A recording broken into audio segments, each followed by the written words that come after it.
soal nikah bagi anak gadis, Iya. ya, meninggal sebelum nikah, Iya. ya itu tidak akan ada dosa bagi orang tua.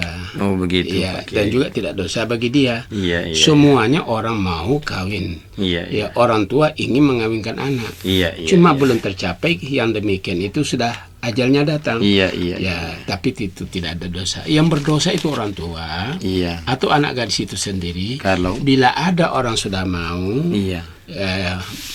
lantas diminta uang belanja sekian. Nah, Iya, akhirnya iya, si iya. laki-laki tidak mampu menghindar.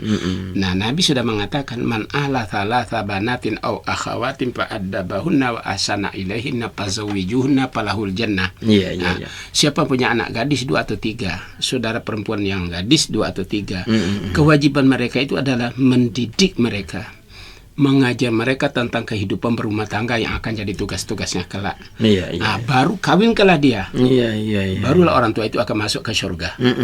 Jadi ada kaitan surga dan kewajiban. Iya, iya. Terpenuhi kewajiban ya masuk surga, tidak Iya. penuhi kewajiban ya tidak masuk surga. Iya, iya. Nah, disinilah para orang tua mempunyai tugas-tugas yang harus dilaksanakan. Iya.